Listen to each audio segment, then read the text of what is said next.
திருமறை நேரம் Bible Hour presented by the National Bible College. கிறிஸ்துவின் சபையார் உங்களை வாழ்த்துகிறார்கள். Welcome to Satellite Bible Classes. வாழ்த்துக்கள் திருமறை நேரம் நேயர்களே, ஆண்டவர் இயேசு கிறிஸ்துவின் இனிய நாமத்திலே உங்களை அன்போடு கூட வரவேற்கிறோம். நிறைய பேர் இந்த நிகழ்ச்சியை தொடர்ந்து பார்த்துக்கிட்டு நோட்டு இல்லை பழைய டைரி அதை வாங்கி எழுதிட்டு வரீங்க, அடுக்கி வச்சிருக்கீங்க வீட்டில். ரொம்ப சந்தோஷம், முதல்ல பாராட்டுறேன். இந்த கேட்ட சத்தியத்தின்படியாக நீங்க இந்த கிறிஸ்துவின் சரீரமான சபையின் உபதேசத்துக்கு கீழ்ப்படிஞ்சிட்டீங்களா? ஞானஸ்தானம் எடுத்தாச்சுங்களா? முதல்ல இன்னைக்கு அதை கவனிச்சு பாருங்க. ஏன் தெரியுங்களா? நாம சத்திய வசனங்களை கேட்கிறோம், ரொம்ப ஆவலோட கேட்கிறோம், ஆச்சரியமா கேட்கிறோம், ரொம்ப புதிதாக இருக்கிறதுலாம் கேட்கிறோம். கேட்கிறதுனுடைய ஆசீர்வாதம் எங்க நிறைவு பெறும், நம்மளை அந்த ஆசீர்வாதம் நம்மளை எப்ப சந்திக்கும்னு சொன்னா நாம் அதற்கு கீழ்ப்படியும் பொழுது. அதனாலதான் வெளிப்படுத்தல 1:3 பாருங்களேன், இதை கேட்கிறவர்கள், வாசிக்கிறவர்கள், அப்புறம் இதன்படி நடக்கிறவர்கள், அது கை கொள்ளுகிறவர்கள் பாக்கியவான்கள். நம்ம அந்த பாக்கியவான்கள் என்ற இடத்துக்கு வராமலே வெறுமனே அப்படி கேட்டுட்டு விட்டுட்டோம்னா பிரயோஜனம் இல்லையே.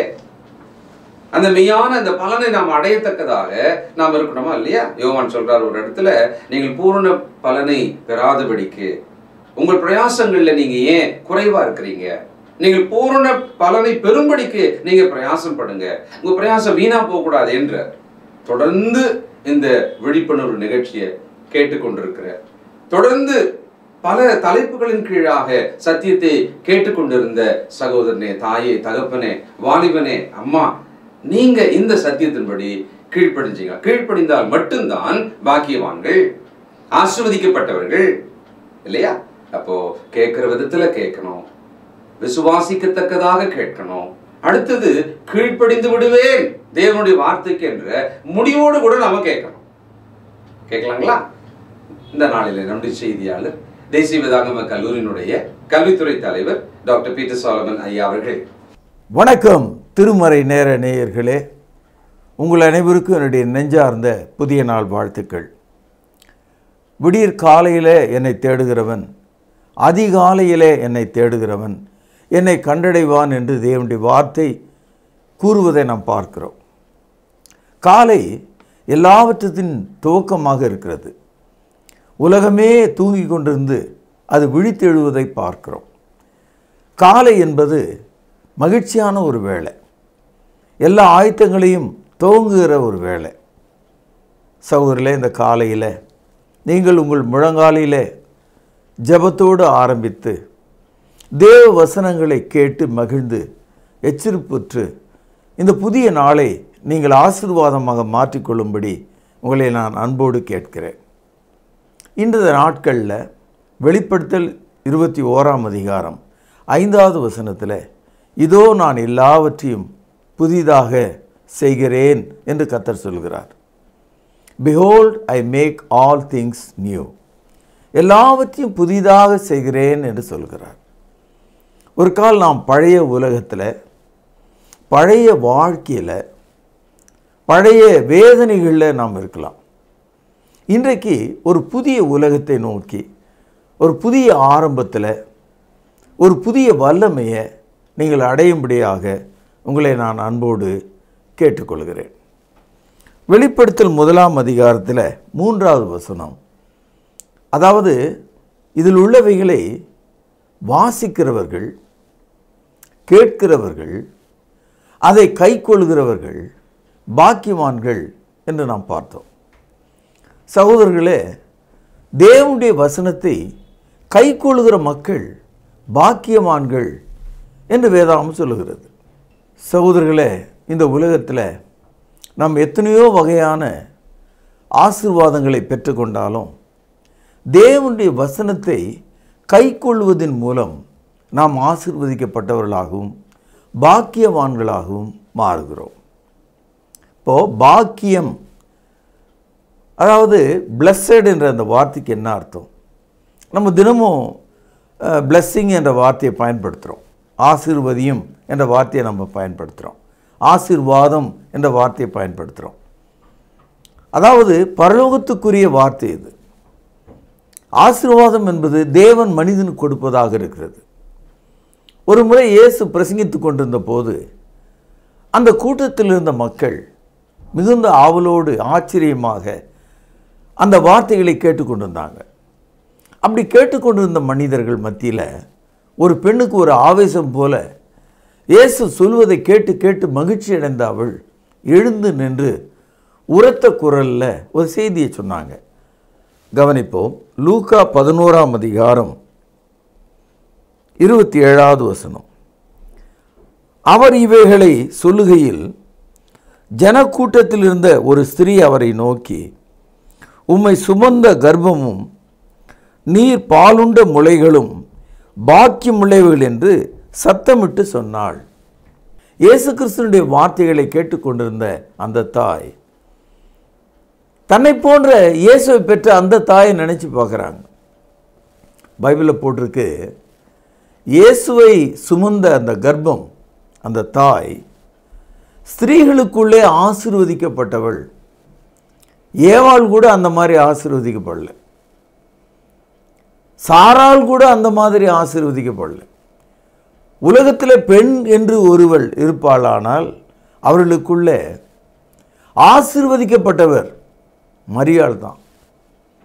மரியாள் தன்னுடைய மகனுக்கு பாலை புகட்டினார் அல்லவா, அதை தான் அவங்க சொல்கிறாங்க. அவர்கள் மிகுந்த பாக்கியம் உள்ளவர்கள் என்று சொன்னாங்க. இன்றைக்கும் கத்தோலிக்கர்கள் மத்தியில் மரியாளை மிகுந்த உயர்ந்த இடத்துல வைத்து புகழ்வதையும் பாராட்டுவதையும் நாம் பார்க்கிறோம். இமாக்குலேட் மேரி, கன்னி மரியாள் என்று அவர்கள் எப்போதும் வாழ்த்துவதை நாம் பார்க்கிறோம். அது உண்மைதான். ஆனால் இயேசு கிறிஸ்து ஒரு படி கடந்து இன்னொரு செய்தியை சொல்லுகிறார்.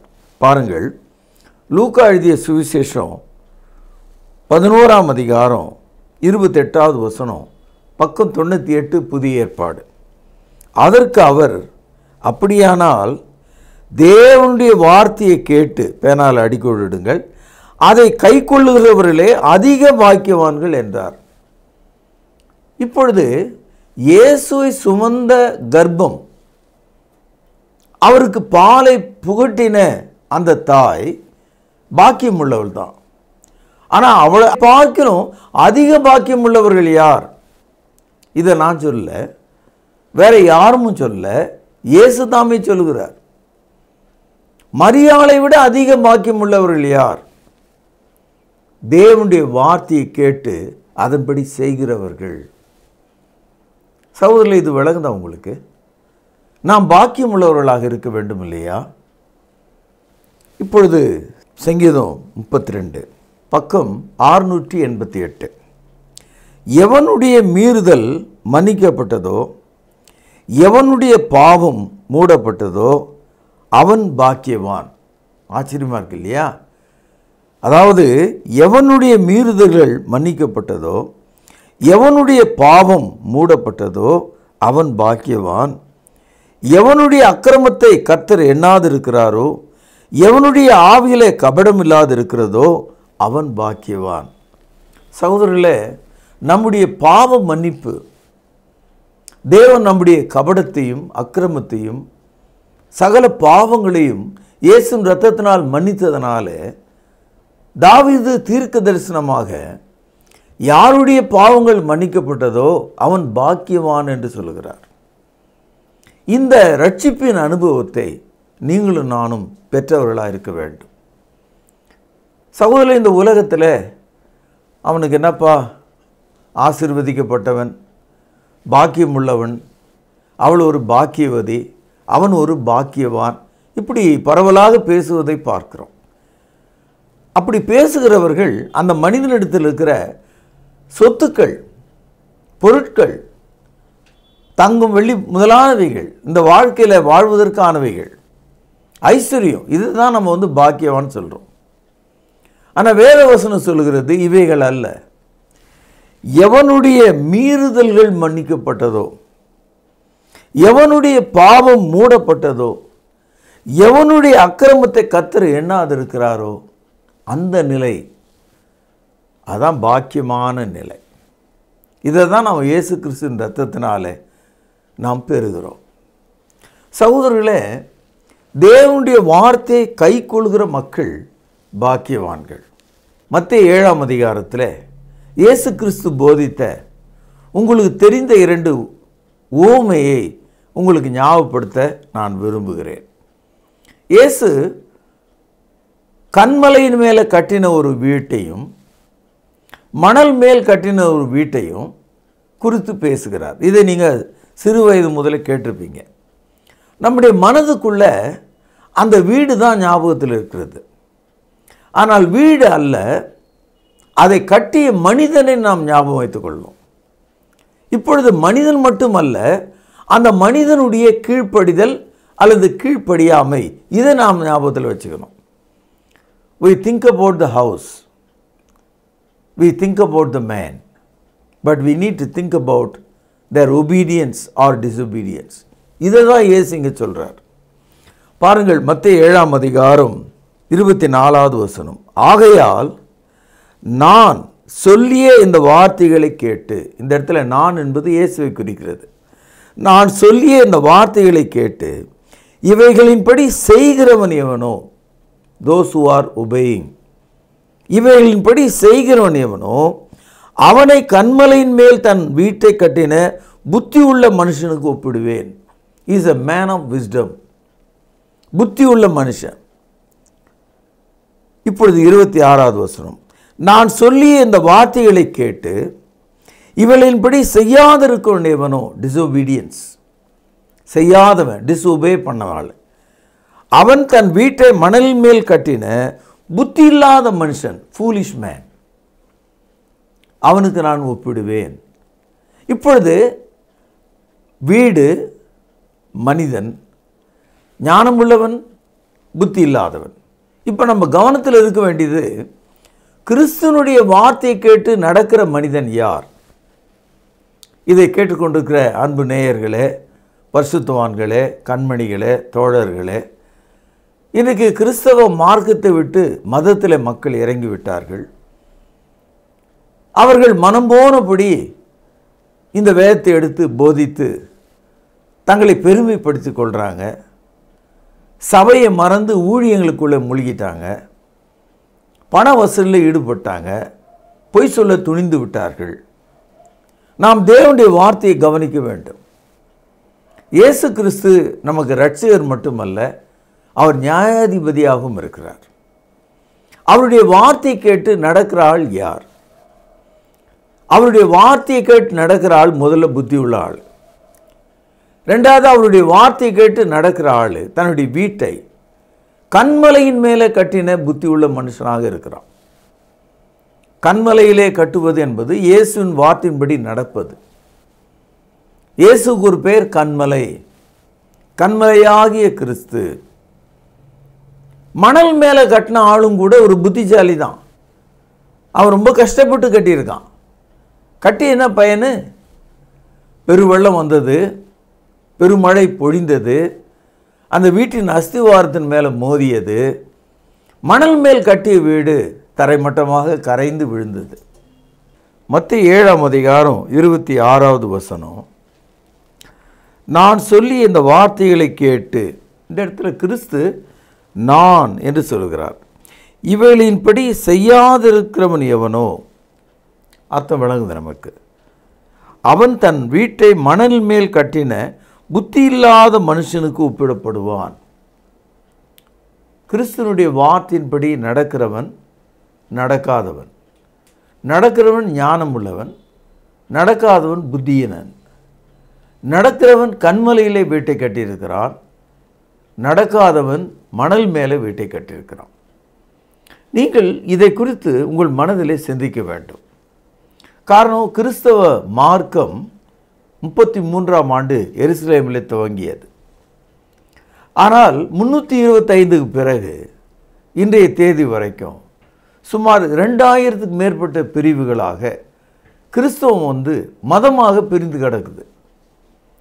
இந்த மதவாதிகள், மத துரோகிகள், மத வியாபாரிகள், கள்ள தீர்க்கதரிசிகள், மூளைச்சலவைக்காரர்கள், விழாக்களையும் பண்டிகைகளையும் கொண்டாடுகிறவர்கள், இன்றைக்கு அவர்கள் மணல் மேல் கட்டின வீட்டை தான் மக்களுக்கு காண்பிக்கிறார்கள்.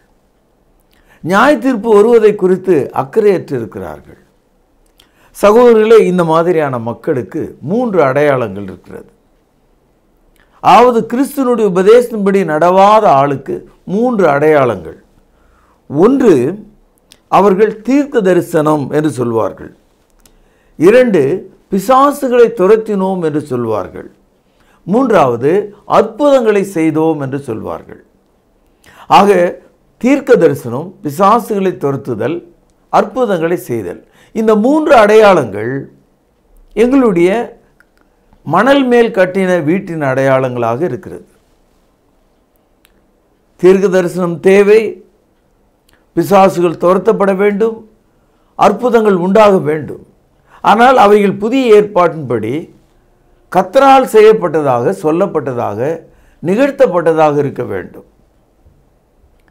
சகோதரர்களே, மனுஷர்களை வஞ்சிக்கத்தக்கதாக கொடிதான பொய்யின் ஆவி மனுஷர்கள் இருக்கிறதுனாலே கள்ள தீர்க்கதரிசிகள் எழும்பி இருக்கிறார்கள், கள்ள அற்புதங்களை செய்கிறவர்கள் எழுந்திருக்கிறார்கள்.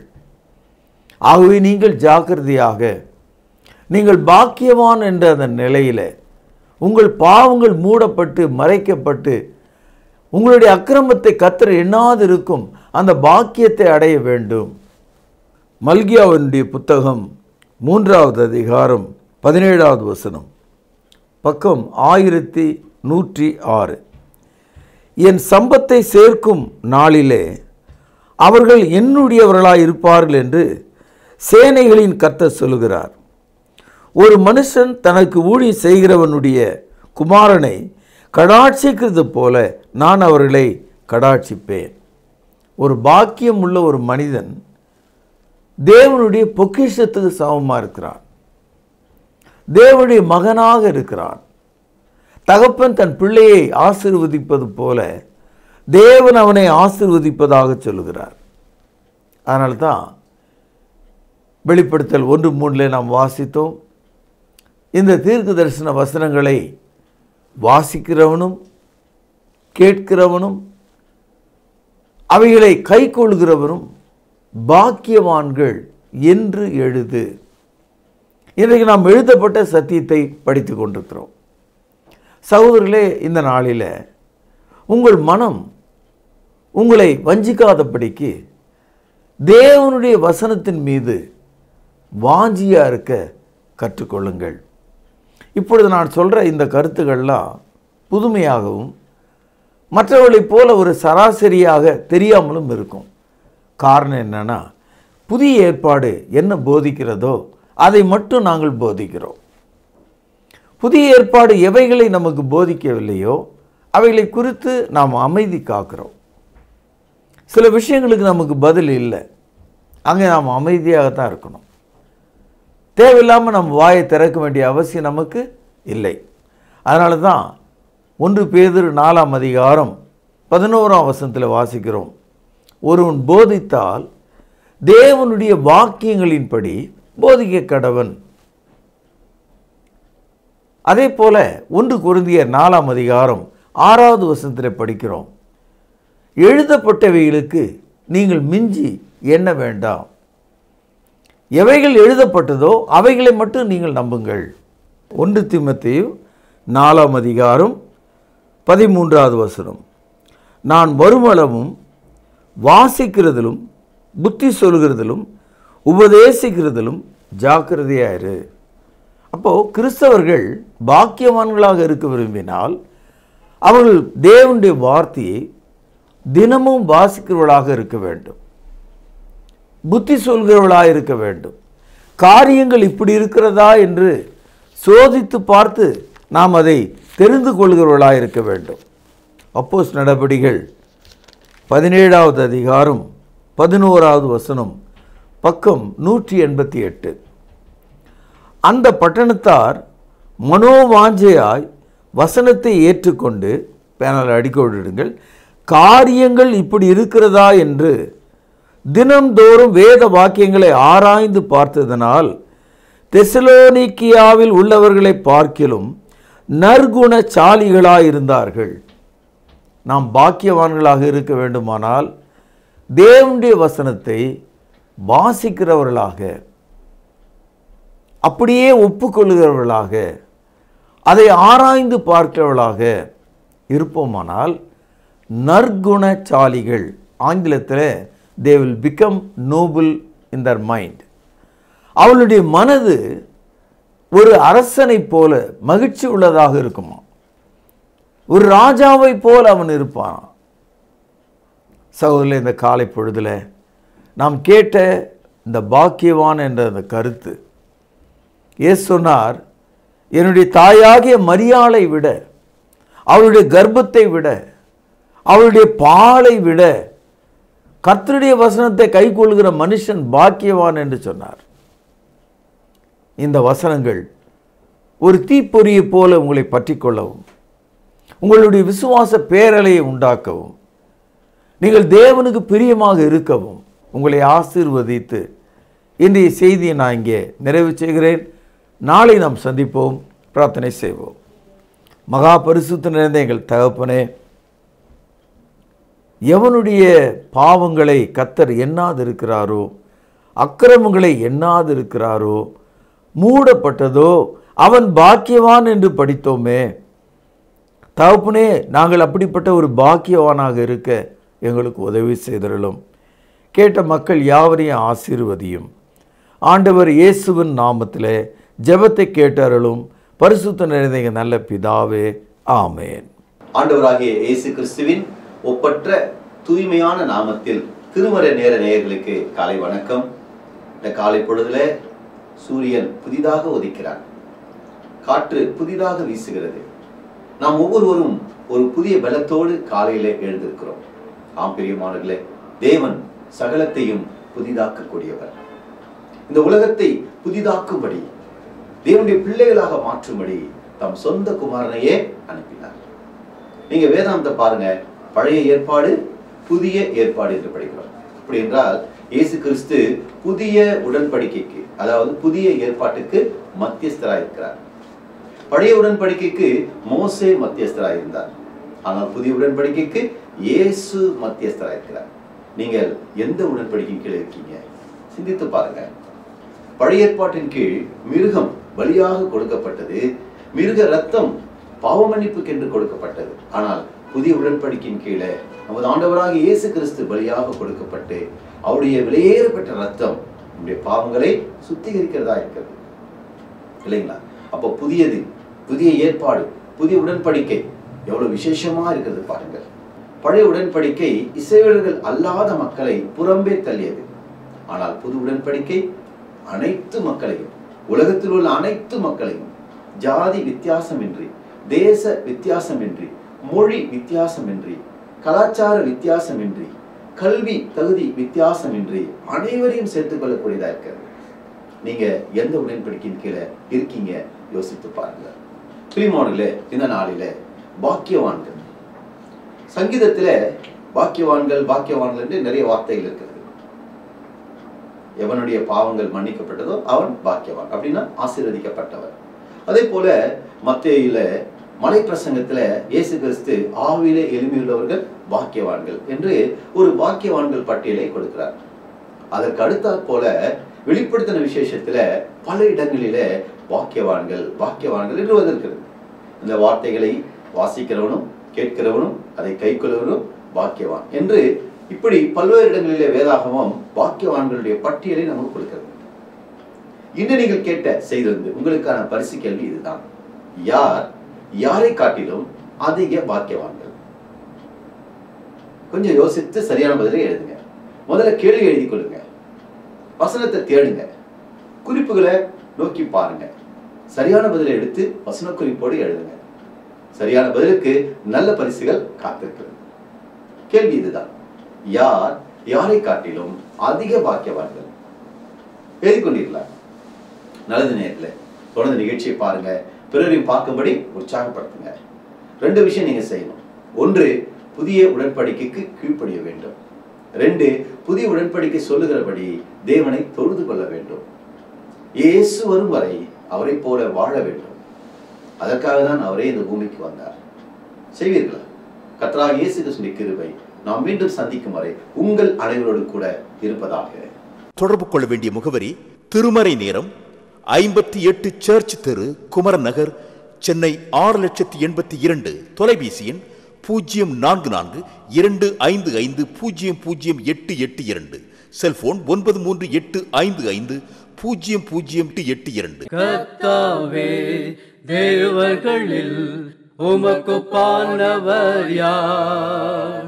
வானத்திலும் பூமியிலும் உமக்குப்பானவர் யார்? உமக்குப்பானவர் யார்? உமக்குப்பானவர் யார்? வானத்திலும் பூமியிலும் உமக்குப்பானவர் யார்? வானத்திலும் பூமியிலும் உமக்குப்பானவர் யார்?